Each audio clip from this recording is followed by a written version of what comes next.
সকালের রোদ্রে এইখানে এই যে দাড়ি বিছাইয়া খাইতে বইছিলাম, এর ভিতরে গইটা গেল ভয়াবহ এক দুর্ঘটনা।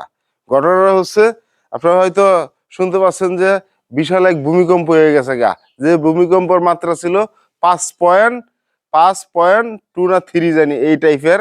এই ভূমিকম্পের কারণে পুরা মনে করেন কাঁপায় লাইছে। এই যে গেটটা দেখতেছেন না, এই গেটটা মনে হইব কি জানেন, এইরকম ভাবে কাঁপাকাঁপি শুরু করে দিয়েছে গা। এটা কিন্তু হেভি একটা শক্তপোক্ত গেট। আল্লাহ তাআলা চাইলে কি না করতে পারে দেখেন।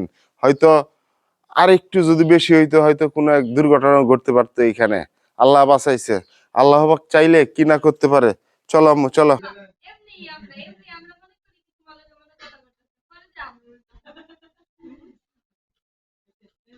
মানে তোর মার কোনো দোষ নাই, তোর মা হইছে গুণে গুণান্বিত, আর আমরা হইছি সব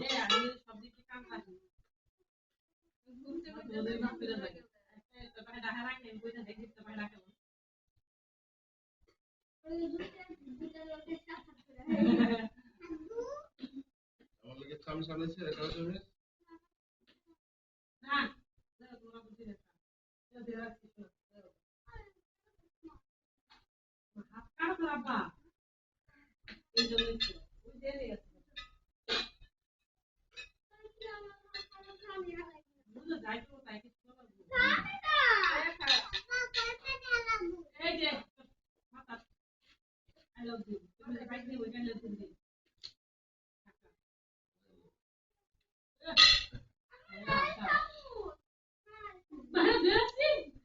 রাজরানী যাইব সবার আশা।